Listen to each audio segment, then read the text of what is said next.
Welcome to Last Night's Coffee with Chuck and John. It's shake and bake time. Greetings, Nightshifters. We are here for episode 214. A little different format today. I'm Chuck. That's John. We're going to hit on the obvious first, and then after the ad break, we'll get into our regular comical routine that we do. This past Wednesday, Charlie Kirk was shot and killed. I didn't realize so many people knew who Charlie Kirk was. Yeah. I enjoyed watching his videos. He stood on his faith and his principles and did not get mad. You don't see angry Charlie Kirk videos. If there was angry Charlie Kirk videos, they would be all over the internet right now. Yeah. But there's not. Yeah. I mean, dude was pretty consistent. He was, dude, and he tended to meet people where they were at.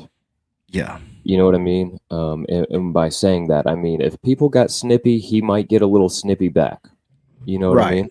But he it's just in a witty, debate format that he did that, which is that's what he was doing, essentially debating ideas, having free speech. Yeah, it's a big loss to America. There are a lot of people give him a lot of credit for the young vote for Trump, going to college campuses. And I think there's going to be a million Charlie Kirks come out of this. The one I'm not too excited about is Ben Shapiro said he's going to take his spot, but Ben Shapiro don't have the couth that Kirk has. Yeah.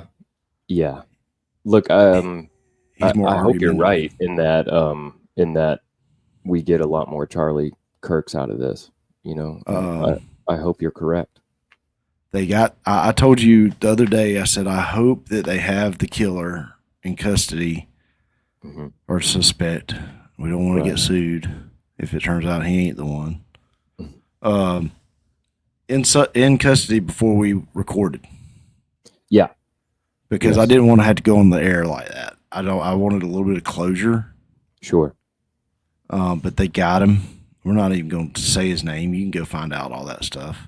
His dad turned him in or convinced him to turn himself in. Either way, his dad was involved in his capture. Sure. That's a decision I would hope I'd never have to make. Yeah. It was one of the first questions that crossed my mind when I heard that he was captured. I read that it was his father that had something to do with it. And one of the first questions that ran through my mind was, would I do that? Would I be able to turn my kid in for something like that? Something so egregious. He would debate anything. Yes, he would. And his capacity to debate anything is amazing. Yeah. Yeah. One thing I really, really admired about Charlie is that he made it okay to be intellectual and conservative and Christ-centered. You know what I'm saying? For a long time, I feel like conservatives kind of got the rap for being a little rednecky, especially with, I know Trump's from New York, but that guy is so short and rude. And, I just feel like there was this wave of conservatism that wasn't necessarily aligned with my beliefs. But then there were people also there like Charlie who, again, he seemed to, on a lot of occasions, always point it back to Christ. Like one video I'll point out in particular that always sticks out to me was this girl. She was 16 years old, and I think it was when he was taking questions at the University of Tennessee. I could be wrong on that, but this girl was 16 years old, drove like an hour to come ask him questions. She wasn't even a UT student. She was 16. Right. I seen this one. And she says, look, my mom is a Democrat and my dad is conservative. And I feel like, she's kind of, no, it's the other way around. Was it the other way around? Okay. It was the other way around because it got his attention. They were both trying to recruit her basically Yeah. onto their team. And what he said was, I'd recommend for you to go home and read your Bible. Yeah. And compare whatever your mom and dad have to say to what the Word of God has to say. And come on, man, when you do something like that, it's all good. Like, that's incredible, man. When you're able to point people back to the Word like that, it's all good. He referred people to the ultimate reference book. Right. I mean, that's the ultimate reference book. That's right. Absolutely incredible. Now, did you see on a lighter note? Did you see where he was debating which Star Wars was best? No, I've never seen that. I forgot what's the name of this different Star Wars movie. The last one in Force the third Awakens, the Return of Skywalker, or the Last Skywalker, or whatever. No, it was in the first prequels. The last one in the first prequels. Revenge of the Sith. Okay, so the guy's like, that is the best Star Wars movie. It's really good, dude. Revenge of the Sith is really good. You were my brother, Anakin. And Charlie, he did not agree. Yeah, but he did get a chuckle out of it. But it was so funny because I mean, that was seemed like the kind of guy it was. It's like you could walk up and say, "I don't like cinnamon toast." Mm-hmm. Why do you? Yeah, and he would be able to on the spot come up with an argument either way or his. I guess he could find the biblical principles of cinnamon toast. I don't know. Maybe. But no, debate was his thing, man. Debate was definitely his thing, and he was masterful at debate. It's a lost art in this country. Yeah. Yeah. That's why Ben Shapiro gained so much popularity, if you remember correct, to speak of Ben Shapiro. I mean, he was just intellectually capable of having extensive debates with anybody and throw so many words out there so quickly that it sounded like he was smashing and winning every debate. But the difference between him and Charlie is Ben Shapiro feels like a robot. And Charlie Kirk feels like a guy you're just talking to. Sure. Which could be the difference in religion that they practice. Yeah. Well, we were talking before the show, and I hope you are correct, man. I hope this does turn into a bit of a Hydra situation, but not in a bad way. But I think people will be more open. I think America feels different. Yeah. Wednesday it felt bad, but as the weekend has gone on, it's felt better. Yeah. I mean, it feels like it don't feel as angry. Yeah. You get a sense of people are a little bit nicer to each other. Mm-hmm. You've got people from both sides saying, "Whoa, this ain't what we're supposed to be doing." Right.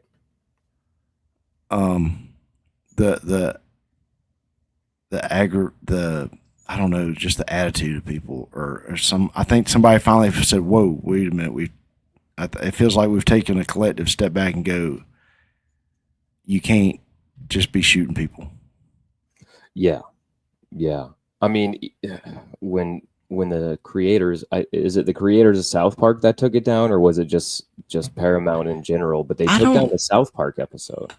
I'm not sure on that. Which Charlie found hilarious. He even posted about it. It was Cartman was his TikTok avatar. Yeah. Cartman as Charlie Kirk was his TikTok, which is freaking because he understands they wasn't poking fun. They were poking fun, but they wasn't making fun.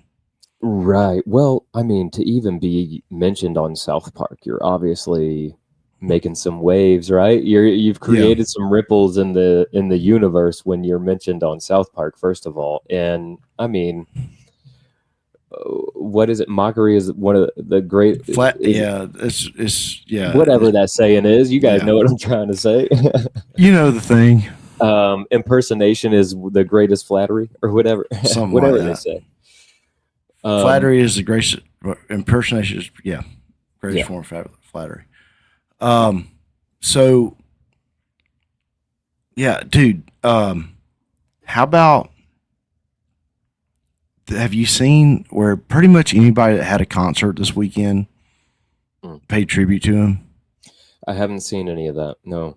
But I like to hear that. So we got a lot of artists paying tribute to go to Charlie. Tonight at the Emmys. So we're recording on Sunday because John's got things. Tonight at the Emmys, and I'll be interested to see I might have to check the video out and report back next week. Vince Gill is supposed to be doing the music for the what do you call it? Miranda. When they do the video with all the people that passed away. Yeah. It's going to be him and Lainey Wilson. Whatever it's called. Is it a memorandum? Yeah, that's it. Yeah. In memoriam. Memoriam. There we go. Yeah. So him and Lainey Wilson are doing Go Rest High on That Mountain, and they're supposed to be doing a third verse that he's only done 3 times live, and there's no recording of it. Oh, really? Wow. Yeah. Oh, wow. So I just saw Vince Gill and make it not that long ago. Dude, Vince Gill's awesome. Yeah. Country music legend, brother. He's not just country. He transcends. That's true. He plays with the Eagles. We have our thoughts on the Eagles. He there was a band, Amy, what you gonna do? Oh yeah. Tag him, what's the name of that band? I'm not gonna remember right now, but that's a great song. Pure Prairie League. He was a guitar player in Pure Prairie League as a teenager. Yeah. So anyway, enough about Vince Gill and how awesome he is. But man, it's just, dude, I don't know, man. I know I've talked to some night shifters so Charlie come upstairs, I'm reading it on Facebook, and Charlie comes upstairs and he goes, Charlie Kirk just got shot. Yeah. And I'm like, yeah, I just read that. So then we turned on Fox News because that's what everybody does in the South. Yeah, pretty much. No, I turned on Fox News because I figured that would be probably the most honest coverage of what was going on. Sure. I mean, Fox News has got its problems. I don't like any of the big news agencies, but usually I go to Fox because every network has its problems. Yeah. But dude, we all saw the video. Mm-hmm. Wish I'd never seen it. Yeah. Still think about it. There's that. I mean, we knew he was live when it happened. We knew that was eventually going there. We knew there was eventually going to be something bad happen on a live social media video. Yeah, on like a live stream like that. Yeah. Yeah. We didn't know the magnitude of it. No. Or the way it would change America, seemingly to change it. Do you think this persuades people to not live stream as much? No, I don't think we'll change that part. Okay. I think there's going to be some things I think people will at that level will think about the security a little bit better. Yeah. Especially if they're a controversial person. Yeah. Or perceived to be anyway. Yeah. Yeah. I mean, I didn't really see, from my worldview. Sure. I looked at Charlie Kirk and I'm like, well, that dude's brave. You know what I'm saying? Like, he's a lot braver than me. Yeah. I'm not going on college campuses and debate. I don't have the capacity to debate. No, like his that. recall was incredible. Incredible. That's a dude that studied up. Yes. Rush Limbaugh met him at 18 or 19 years old. Rush thought he would be president one day.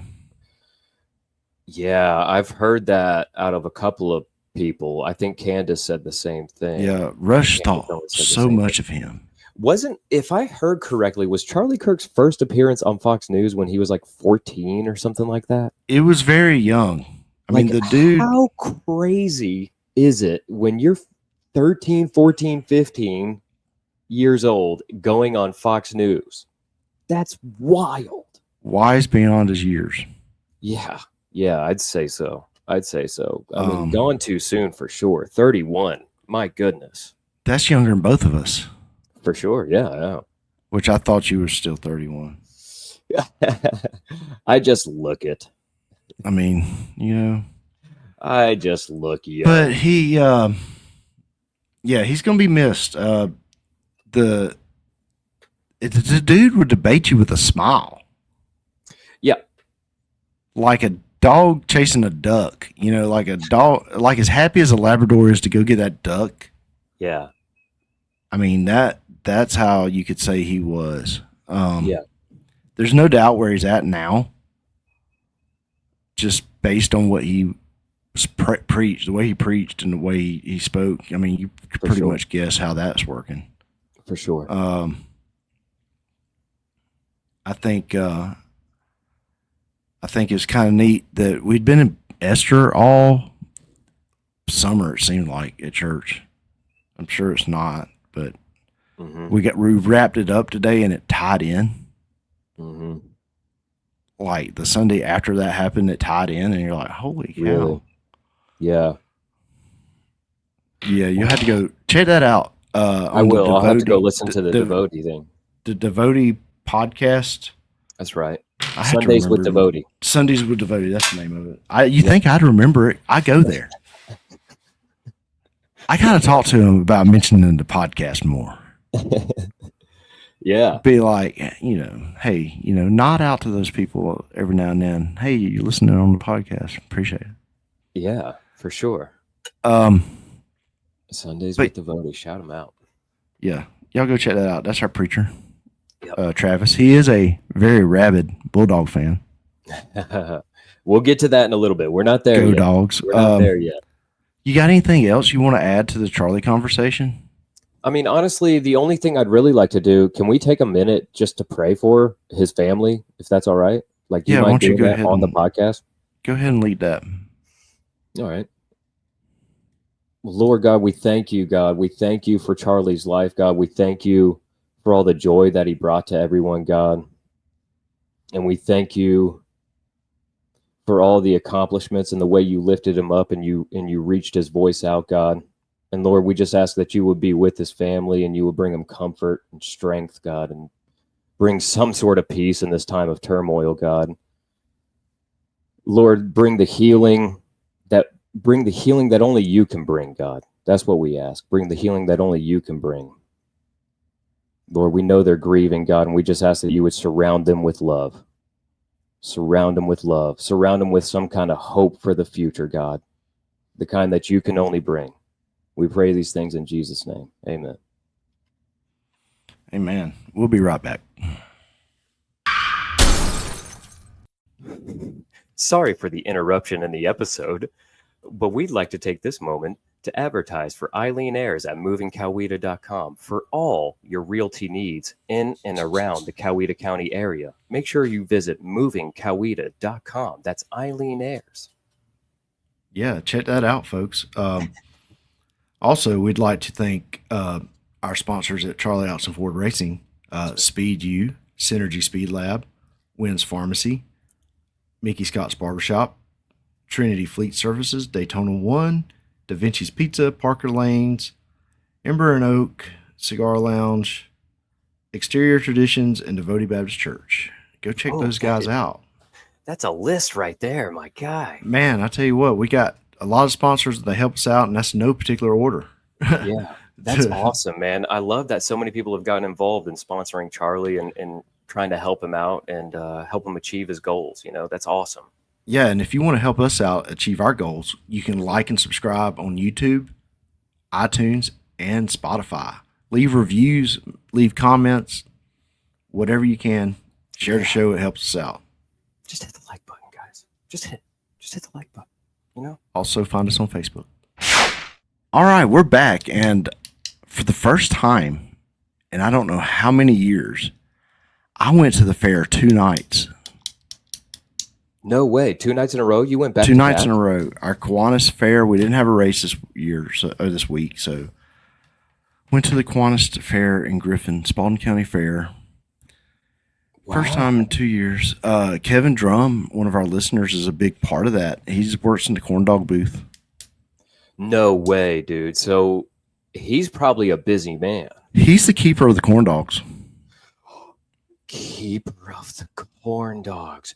Kevin Drum is full of special talents. Let me tell you, this guy, I know we gave him a huge shout out last year for taking us to the Georgia game, and he Yeah. deserves another huge shout out for that right now. And being a keeper of the corn dogs, he's just a man of many talents. Well, so on the way out, there was a woman kind of doing impromptu surveys as people were walking out Friday night. Yeah.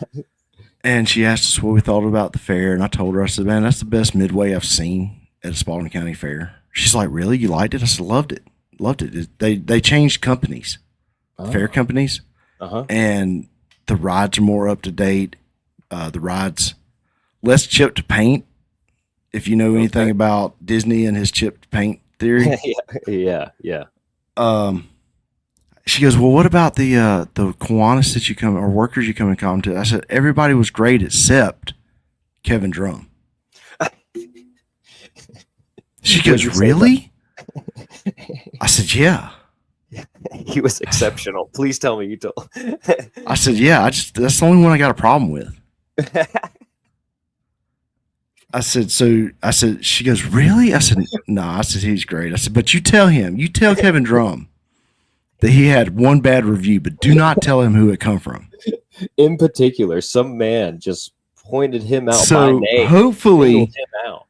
hopefully before he hears this, he will hear that. Yes, I hope so too. That's hilarious. I did not know he was a keeper of the corn dogs. That takes some talent, my friend. I want to get the recipe from him. You can do it. I bet he could get you a 5-gallon bucket of batter. What if we held him hostage?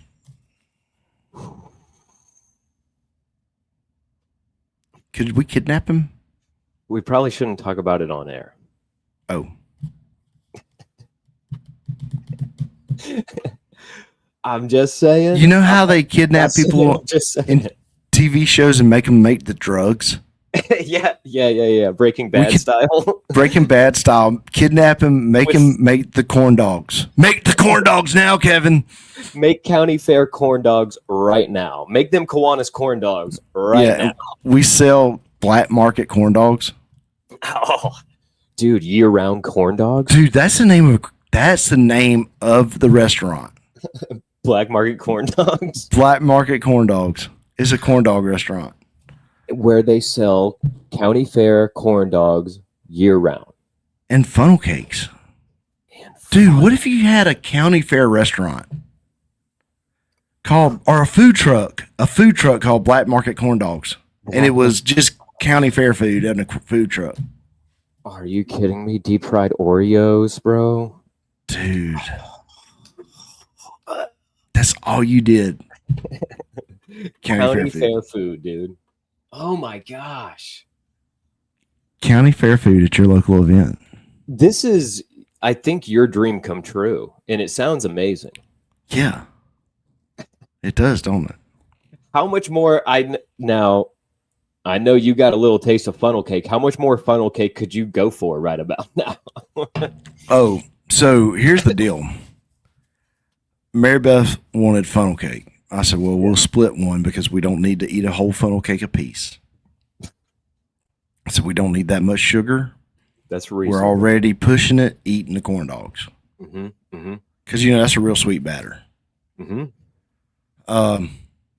So I saw Jeffrey, but he didn't see me. So I start texting him, messing with him, like, where you at? And he's like, where you at? I'm like, I'm right here. I see you. And he's like looking around. And he starts walking one way. I said, wrong way. So I'm doing that. And Mary Beth, I kind of left her to her own devices. Cold with Jeffrey. Yeah. On text at the fair. Just because I will aggravate somebody like that if I have the chance. Dude, playing hot and cold with your friend while watching them is with text messages is devious, man. Yeah. I think it could be my new favorite pastime. especially because you look so different too. Yeah. You're almost incognito right now, brother. So I'm kind of walking around avoiding him seeing me, staying out of his line of sight, but keeping an eye on him. Mm-hmm. Here comes Mary Beth. When I finally walked up to Jeffrey and started talking, she comes walking up and she's got two things in her hand. She's got a thing of fried Oreos and a daggum funnel cake. And she's like, eat the funnel cake, just leave me a piece of it. What? So she got you a full funnel cake. Basically, I ate all but like maybe a skull can size piece of it. Now I know every single bite was delicious, but how did you feel afterwards? I felt good. Right now I don't feel too good, but this was Friday night, so we did that. She went and played bingo. This woman was playing 9 cards at a time. What? Yes, 9 cards at a time bingo. Your wife is bingo master. She is a big bingo legend. She's the sensei of bingo. Yes, she is able to keep up with 9 cards. I'm having trouble with 1. Bro, she's a bingo black belt. A bingo black jiu-jitsu bingo is what she plays. Jiu-jitsu bingo. So she's playing 9 cards. The guy's like, I've never seen anybody play 9 cards before. Did she win? Finally. After about $80. How much did she win? She won a plush animal about this tall, about a foot tall. Dude, such a racket. The county fair is a racket, bro. Oh yeah, definitely. It is a racket. That's always been my issue. Like, we've gone to the Coweta County Fair a couple of times, right? But we've had children, and you spend a bloody fortune once you're inside of there. Just to get in is a little bit, right? Yeah. And then once you're in there, you're having to pay for everything or use tickets, which cost money. Either way. And it's just, you spend a bloody fortune, man. The fair is a racket. I love it. Now, I did want to ask you, did you wear a hoodie? Did you break the rules? I did not wear a hoodie. It was too hot to wear a hoodie. I did see a hoodie. I did see hoodies being worn, but they did have a sign that said no hoodies and no weapons. Hoodies were on premises. People got hoodies in. I don't know how they snuck them in. Mm-hmm. Didn't need a hoodie. It felt very nice fair weather. Sure. I actually enjoyed it because used to the fair was in October, and it didn't matter what happened. It would always be cold that week. It would be always the first cold snap. They moved it back because they got tired of competing with the National Fair in Perry. Oh, right. And it actually worked out better because you can wear shorts and get away with wearing shorts. Yeah. So wore shorts both nights. Second night was truck pool. I got a seat and sat there and watched truck pools from dark till about almost midnight. Oh my gosh. Right at dark till almost midnight. They had guys competing that long? Yeah. Whoa.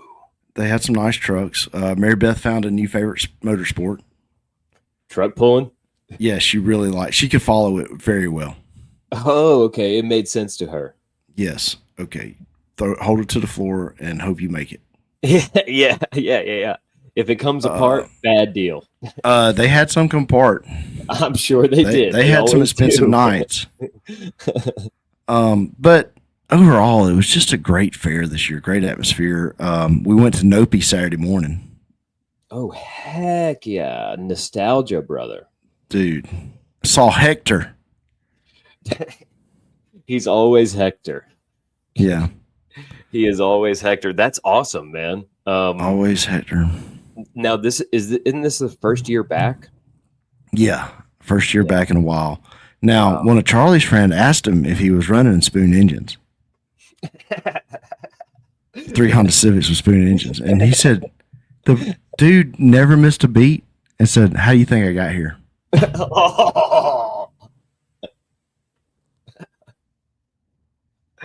Running 3 Honda Civics with Spoon engines, bro.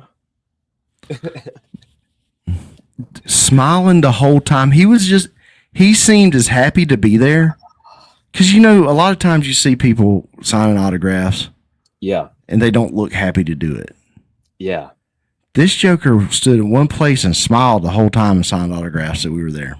Well, look, he's probably making a little bit of money from that appearance, right? He's getting paid to go to Nopi. It'd be like you getting paid to go to Nopi. You like Nopi. Nopi's your thing. That dude's a racer. He came from street racing. Like that's he was what in the scene. The car in the movie is his car. Right. Yeah, this dude was about it. I mean, Nopi's probably where he wanted to be, and they're paying him money to be there. Oh, you're going to pay me to hang around cars? Yeah. Okay. I'd be smiling from ear to ear, too, if I was that guy. You know what I mean? Yeah, got to see the Joker. And everybody knows your name, because is Hector his real name? It's rumored. Because he always plays Hector in movies. So if everybody in the world just knew your name, no matter what movie they watched of you, that'd be pretty sweet. I'm sure he answers to Hector, even if it's not his real name. Dude, his mom calls him Hector at this point. Yeah. Bambino Hector. Yeah. How do you say son in Spanish? I can't remember right now. Somebody knows. Somebody listening right now is going, it's Mi amor is my love. That's what they call their kids a lot, Mi amor, Hector. Hector. But so Nopi, the thing about Nopi is there's something there for everybody that likes cars. Yeah. They had drifting, they had burnout competition, they had autocross. They had some sweet EVs you were sending me pictures of. There's some guys building some EVs now that are off the chain, look like classic cars. One of them was based on a GT40. Yeah, that was sweet, man. That was sweet looking. The welds were all TIG welded chassis and stuff like that, so the fit up on that's real good. Yeah. They had the load riders with the hydraulics. Did you get to watch any of that competition? Any of the? No, we got out of there. Height competition or whatever. Yeah, they bounce and they dance, but we got out of there before that all went down because we had some other stuff to do yesterday. Go to the county fair, round 2, dude. Round 2. Charlie had to go cut some grass. Make some money. Of course. If he goes, I need to go cut some grass. I'm like, let's go, because that way I don't have to give you gas money. I know that's right. Go make some money, boy. I ain't got to pay for your way to the fair. I ain't got to do none of that stuff. That's right. Yeah, overall, a good weekend. That's awesome, man. That's awesome. We let's see. It's Catherine's birthday tomorrow, so we had a birthday party for her yesterday.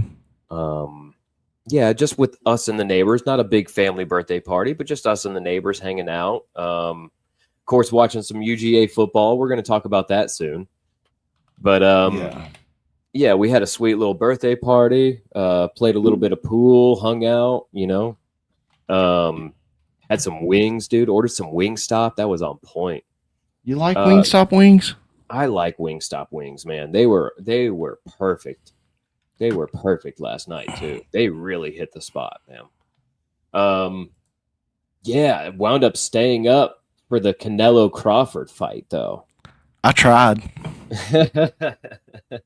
Most people did. It was tough, man. It started at 9:00, and there were 3 fights before the Canelo Crawford fight. And they were I think all of those fights were 10 rounds, I think, and they're 3-minute rounds with a minute in between. I mean, you start doing the math, you've got hours of waiting before the big fight. So I turned it on right at the end of the second of the co-main event. Okay. When I texted you, I had been watching it about 10 minutes. Oh, okay. Yeah. And I'm like, okay, well, let's see how this goes. Dude, they drew that out between those 2 fights so long. Oh my gosh. You're not lying, man. I was sitting there like so excited, just on the edge of my seat. I've been waiting for this fight since they announced it. This is huge. This is for anyone who keeps up with boxing, this was a big deal, this fight. I mean, it's very rare that you see two of the best boxers go at it. It's very rare. Most of the time, boxers are trying to pad their records, stay undefeated, hold their titles as long as possible. It's rare you get a matchup like this. And so the fact that we got Canelo versus Crawford is just fantastic. Now, it took some Saudi money to make it happen. Is that why he was sitting there right in the middle of it? Yeah, not too many people want to talk about that, but I mean, that's what happened with Live Golf, right? Like these things happen. And look, if that's what it took, Canelo Alvarez made over $100 million last night from one fight. Good night. From one to lose. Fight. To lose. Now, so I was sitting there waiting for it to start, and then evidently DraftKings wasn't making enough money because they kept having to draw it out. Yeah. I told Mary Beth, I said, I need to go put their bets in. I need to go put $5 on something on Crawford to win this fight because I felt like he was going to win it. Yeah. I just had that feeling. I'm usually pretty good at calling a fight. Yeah. And I don't know anything about them. I just look at their eyes. Yeah. Well, Crawford. Go ahead. How they are. Yeah. I don't know. There's just something about it. Crawford was on Rogan's podcast maybe up to a year ago, maybe within the last year. And Rogan asked him, what's next for you? And he said, I want the money fight. I want Canelo. I want to fight the best boxer in the world. And Canelo is, pound for pound, known as the best boxer in the world. And so for Crawford to kind of speak that into existence from the Rogan podcast back then, and for all of the stars to align, for the dominoes to fall, for the money to be there, crazy, dude. It's just so crazy. And I'll be honest, I wanted Crawford to win. I love Crawford. I love his style. He's an incredible boxer. I mean, he's honestly, when you hear the sweet science, that's the sweet science, the way Terrence Crawford boxes. He's so good skill wise. So I wanted him to win. I have never been the biggest Canelo fan. I just recognize greatness when I see it, and Canelo's great. But so I thought Canelo might win just because of the weight. You know what I mean? Canelo naturally is way bigger than Crawford. Crawford normally was fighting around 135 to 140. You know what I mean? Canelo's fighting anywhere from 160 to 180. Like, he's all over the place, dude. Right. Well, it's easier to come up. It is. It just takes healthier. longer. It takes longer, and hats off to Crawford for doing it the right way. His last fight, I can't remember when it was, but it's been a while. He put this weight on for the Canelo fight slowly, gradually, the correct way. He really built up his body for this fight, man. And I think it showed. I think it really, really showed. Well, I tell you one thing that got me, the reason why I didn't finish watching the fight is because like I referenced to before, the time between the two fights. Yeah. And then all of a sudden, here's Tool playing. Well, not all of part Tool. Of Tool. Part of Tool. Yeah. There's just like, okay, they don't tell you anything. We go from Mario Lopez and guys getting their picks in to the drummer from Tool and the guitar player from Tool doing this little solo thing. Yeah, which was awesome. Well, just random. I'm not knocking it, but I'm like, super random. Oh, what's going on? I mean, I needed some Bruce Buffer to be like, look, and now Tool. Yeah. Michael Buffer was there. Bruce was at the UFC event. Oh, the Buffers are everywhere. yeah. I think there's 10 of them. They've got cloned Buffers. I mean, if you're going to clone somebody, let's clone a Buffer. That story is phenomenal. Yeah, we've talked about that before. Yeah. On here. Yeah, the story of the Buffer brothers is great. But anyway. So we got Danny Carey of Tool. Yeah. The drummer for Tool and the guitarist for Tool up there just jamming out of It's nowhere. like, oh, this is awesome. Random. And then the next thing you know, there's a mariachi band. Because that makes sense. And I'm sitting here thinking, because I don't know much about both of these people. I'm thinking, are they both from Mexico? I know one of them's from Mexico, but it felt like, you remember in Rocky with Apollo. Yeah. It felt like that towards Crawford. Canelo. Oh, towards Crawford? Like Canelo was doing, had everything. It was all about him. The highlights they showed, they showed all these knockouts of him knocking these people out, but they did not go in depth like that on Crawford's highlights. Yeah, so it was like Drago, right? Drago's just sitting there in the ring. He didn't hardly get an entrance, and then there's all this production surrounding Apollo as he entered the ring. Yeah, I know what you're talking about. So anyway, I made it around to the end of round 2, and I'm like, I'm already dozing off. I just want to go to bed. Yeah. Now there were a couple of times I dozed off during the 1 minute between rounds, but I came right back. Luckily, the sound woke me up. But I kept twitching. I was like, "Oh, it's time to go to bed." I'd kick. I'd be like, "Whoa." Okay. You're listening to two guys fighting, so you're just kicking in your sleep. Yeah, so I'm like, I'm just gonna go to bed. I'll find out from John tomorrow what happened. Yeah, well, Crawford wins by decision. I don't remember exactly what the judges' scorecards were, but Crawford won by decision. They went the full distance. I figured it would. The only thing I was really worried about was Terrence Crawford being able to handle that kind of weight behind Canelo's punches. They don't look like they're hitting that hard. Dude, I don't know, bro. I don't know. Maybe it's just because, I don't know. I mean, I wouldn't want to get hit by them. Yeah, I think those two guys are just tanks, and that's why it looks the way it does. But in the second round, Canelo was already getting a little red on the face. Yeah, he definitely showed a lot more damage after the fight. He looked a lot more beat up. He looks Irish. Have you ever met a redheaded Mexican? No. I was so confused. And I'll tell you another thing I was confused about. That fight before, I'm like, okay, which one's color is which? And I'm looking down here, and I'm like, well, I'm assuming the guy that looks Hispanic is Vargas. Yeah. But I don't really want to say that he is definitely, because it could have been Italian. Right. And been the other guy, but dude, that was, they got the same, who decided they could wear the same color shorts? That was a bad decision, right? And then their color code was the exact same. Yeah. So it was very close. Confused. It was very close. Very confused. Yeah. But overall, boxing feels like it's making a comeback, and I kind of enjoy it. Yeah.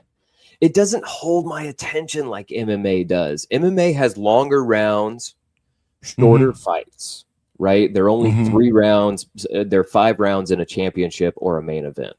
Yes. But they are longer in time. They're 5-minute rounds instead of 3-minute rounds. Right. And I don't know. I just prefer that aspect of it's just so much more intense to me. Boxing is more of an art. It is. It's much more of an art. And I like it. I am a big boxing fan. I love it. It's just I think MMA could crest boxing. I think it could. I don't think it has. I just think it could. Yeah. I don't know. I enjoyed it that way. It seems like when it is on, it's more available. What's that? MMA or boxing? Boxing. It is now. It is now. Right They've adjusted to the streaming a lot better than UFC has. Now let's wait for that CBS deal to go through. If everybody who pays $6 a month or whatever it is for Paramount, if everybody gets to watch UFC events now, dude, Yeah, that'll be a game changer. And the timing Ooh. will be different too. Sometimes Yeah. some of those fights, who wants to wait till 1 o'clock in the morning to see the main event? It's For very sure. tough. For sure. And that's the one thing. So one of the things I think that sets UFC and boxing apart, not to get too into the weeds or anything, but like UFC tends to have a much better undercard. Yeah. Their prelims and then the fights before the main event, all that stuff. Those are typically much more competitive and much better and just much more engaging to watch. Yeah. They kind of stack their cards from top to bottom, or try to anyway. They don't always do good at it, UFC. But the boxing tends to really build the whole card on the main event only. Yeah. And that has its pluses and minuses. You know what I'm saying? Like, it has its advantages and disadvantages, but I think that's one of the main differences in the two. And so, you know, the UFC will have so many fights because it's a stacked card. They're good fights, Right. but there's just so many of them. You know what I mean? Yeah. So college football this week, John. Before we get into Georgia and Tennessee, let's just do a little roundtable right quick and hit some highlights. Notre Dame lost. Notre Dame lost. Big upset. Georgia Tech won. Did you see that game? Yes, dude. Awesome. It was so much fun to watch, man. I was happy for Tech. LSU beat Florida. Yep. And I believe Vanderbilt beat South Carolina. Yeah, I think Vandy pulled the upset, man. They pulled the upset for sure. They beat them at South Carolina. Yeah. They beat the Sandstorm and everything. Yes. It's a bad week if you live in the upstate. There's some sad people. There's probably Clemson fans and South Carolina fans right now hugging each other. Yeah. Because they got both beat by nerds. Yeah, man. Yeah. I was so happy for Georgia Tech, though, man. How awesome is that? They're going to be ranked next week, dude, or whenever the rankings come out, whatever. If Georgia don't fix some things, that last game of the season is going to be brutal. Yeah. Well, we saw what happened last year. I mean, 8 overtimes or whatever ridiculousness they went and to. That was with them at home, with Georgia at home. They've got to go on the road. They've got to go all the way down to Atlanta. Yeah. They're going to be cruising down the Atlanta highway looking for a love getaway. Yeah. They got them a Chrysler. It's as big as a well, and it's time to set sail. They better bring their jukebox money. That's all I'm saying. If they want to win that game, they got to bring their jukebox money. Let's see what happens. I think Georgia has an opportunity to bounce back. Bobo's got to go. Look, I was told that I cannot talk bad about Bobo this week because our problem was defense. Our problem was defense, but the only impressive drive we had offensively, honestly, was our first and our last. We won. I understand that. We did win. The first drive was very impressive. It was very impressive. I was shocked. And then, boom, touchdown, Tennessee. Yeah. Did you see how sad the Tennessee fans were at the end of that game? Oh, it was so incredible, man. It was. Can we just take a moment and appreciate the fact that the Redcoats marching band played Rocky Top to taunt the fans after the game? Dude, so there's 100,000, basically 100,000 Tennessee fans. You may have had a handful of Georgia fans there, right? Maybe 1,000. But they were loud at the end, boy. You basically got 100,000 Tennessee volunteer fans, and they all went home devastated. Devastated. Who's that coming down track? That's right. Machine in red and black. There we go. Kevin Drum won't be upset for us not remembering that. You know, I'm so happy that the Bulldogs won. Now, me too. As far as our contest goes, I took a W on that one in What? points. I mean, I took a L. I took a L. Yes. You took We're the not getting W. confused again. So right now we are standing tied. Yeah. What's the tiebreaker gonna be? Because it could be tied at the end of the thing. Do we have to go into the first week of playoffs? I don't know. We'll just have to find out, dude. We'll have to find out. Doesn't College Game Day doesn't announce until like the week of from now out, right? From now on. Right? Let me check. Game day week 4. Game day week 4. Can you believe we're already? That was the 3rd week of college football. I know, dude. I know. ESPN College Game Day announces destination for week 4. Are you Where ready? is it? Yep. Let me see here.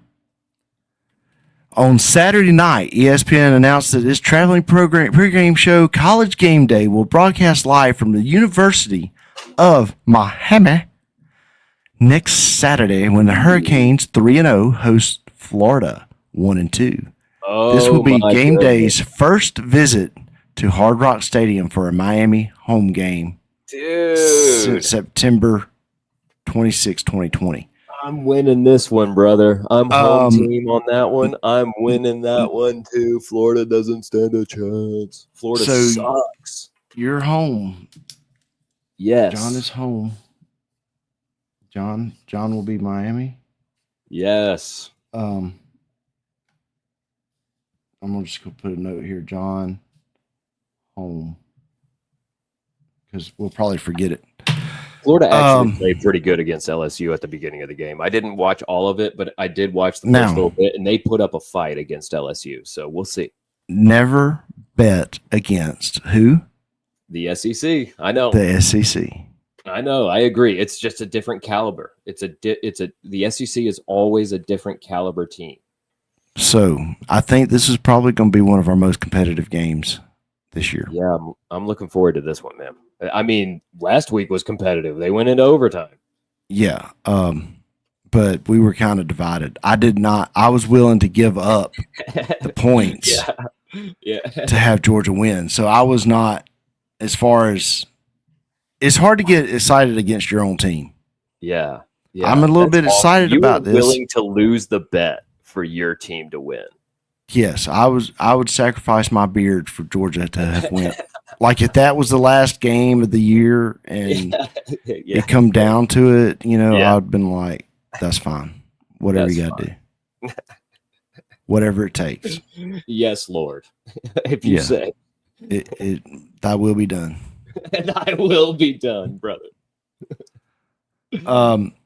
But yeah, so we're ready by that. Now to get a little bit of racing. We did not race this week. Sonoa hosted the World of Outlaws, which is, if you don't know, the World of Outlaws is a national traveling series for super late models. Yeah. We have several cars from the area that actually go out on the road and participate with this program. One of them's our own Ashton Winger.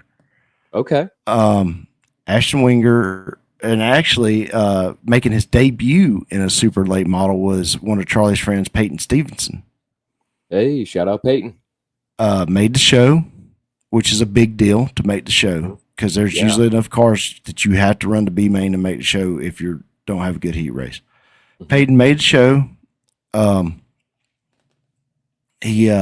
can't remember exactly where he finished, but just making that show is an accomplishment. I've had two friends now, one friend, one that I know, that's actually been able to make the show in their first attempt at Sonoa. So the concept of the Outlaws is they come with a group of 12 their regular 12 outlaws, and take on your local talent. That's awesome. So the outlaws come to town and try to beat you. Yeah, so they came to Sonoya. Yeah, so Ashton, which he is freaking awesome at Sonoa. He can get around that track on the top, the bottom, the middle. It don't matter where he needs to go at Sonoa. He can get around it. So he qualified fast time. Okay. He's sporting a mustache this week, so him in the stash qualified fast time. Then him in the stash won their heat race, and then him and his stash went on to win the feature. No way! So, shout him out, yep, local. Big dude. shout out to Ashton Winger. He travels. Ultimate mustache. The mustache is okay. Okay. From what I've read, his mom is not a fan of the mustache right now. I believe there's power in the mustache. Yeah. Of course you would. But he goes on the road quite a bit. He's a road guy. This is the only job is running dirt late models. Yeah. Well, I think he does. He installs some graphics too. Got to have some food money every now and then. Yeah. But his primary base camp when he's in town or when he's not on the road is at Clint's shop. Okay. So I mean, we see Ashton all the time. Right. You know, what's up, man? You know, That's talk awesome. to his dad when we see him. So that's a really big deal, man. I'm stoked for the kid. Yeah, he's a young guy. He graduated from Trinity over there in Peachtree City. Okay. Yeah. Good kid. But yeah, for him to get that win, and it was the Billy Clanton Memorial race. So Shane, I think I saw Rusty in the picture too. Shane's big brother. So they were there, and Shane Clanton actually is out of Zebulon, and he competes full time on the World of Outlaws. Okay. So I mean, like, this was a big deal for the families involved, the Smiths, the Clantons, Wingers. Like, almost seems like their adopted kid when you go over there. Mm-hmm. You know, so yeah, I mean, it was pretty cool to see him see where he got the win. We didn't go because, you know, when we have off weeks on our schedule, being that we run a hobby car, there's only so many tracks that run us. Sure. So when our two favorite tracks are off, we tend to just go find something to do just because there's other stuff we want to catch up on. Right. That'll probably change when we get our late model. Now, that's something I need to talk about. Okay. We've got an opportunity to buy a car. Okay. We are trying to get the money up to get it. Okay. Right now, we're about a third of the way there. Okay. It's the car that we really want is one that one of the other drivers I mentioned, Peyton, has for sale. Mm-hmm. Charlie, he knows Charlie. Charlie knows him. But you know, if anybody wants to, I hate to come on here and beg for money because I know we don't have a big listening group. But look, anything could help. Yeah, absolutely. Anybody who wants to sponsor Charlie Oxenford Racing, man. Charlie's been selling trucks. He's got a collection of trucks he's been selling. Yeah. We're just trying to get that money up. So I think if we get for a super late model. No, this is for a 602 late model. Okay, for a 602 late model. Next class up from what we run. Right. What it would do, it would open them up into a late model. It would open up the amount of tracks we can run. Sure. 602s run everywhere in the country. Okay. One of the hardest 602 tracks to run at is Sonoa. Okay. We've got a very stout group of 602 cars at our racetrack. Gotcha.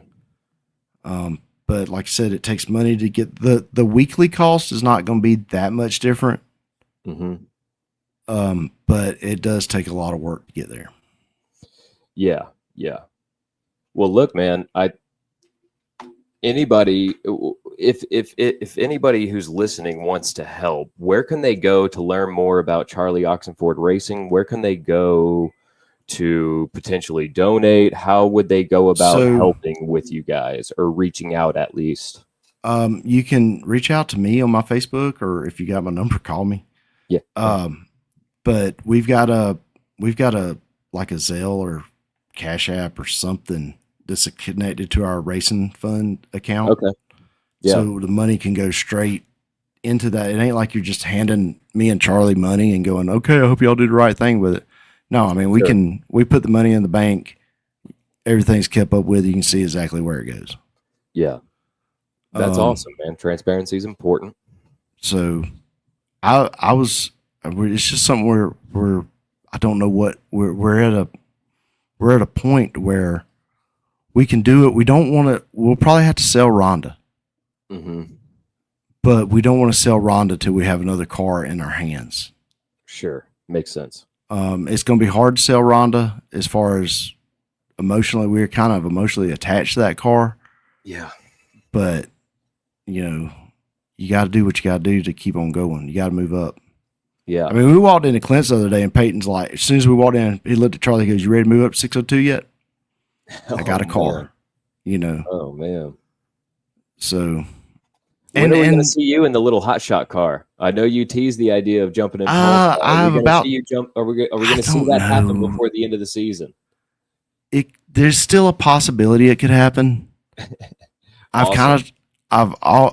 Charlie, Mary Beth, everybody wants me to do it, but I kind of talked myself out of it. Why?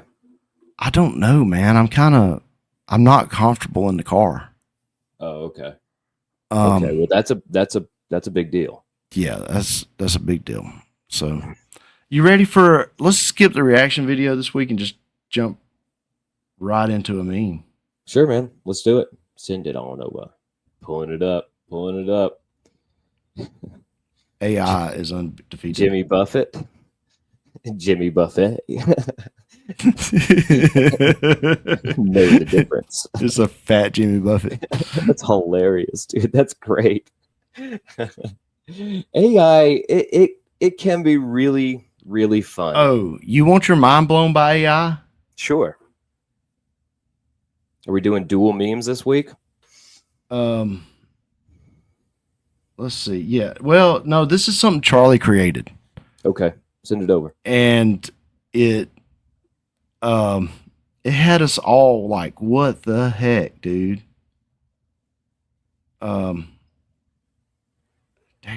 I gotta find it. Cause I thought the boy done bought something. I thought, like, what have we got into? Mm-hmm. I can't find it. Why? It says I downloaded it, but I can't freaking spot it. Got it. Oh my gosh. No way. Dude, Yeah. that looks so real. He showed it to me at lunch Friday, and I'm like, what did you do? Dude, that looks so real. It looks like a model of his car. That's amazing. I mean, the kit box and everything. What would even give him that idea to make something like that? Like, I have no idea to make this picture, like to come up with those prompts. I don't know how he came up with the prompts. I don't know anything about it. Whoa. But that's your AI report for this week. That is so cool, man. And it looks like a legit photo. Like it looks like he took that with his iPhone. Yeah. That's wild, man. That is wild. Well, folks, it's been a great show. Yes. R.I.P. Charlie Kirk. Yep. You won't be forgot. Nope. Don't go chasing waterfalls. Stick to the rivers and the lakes that you're used to.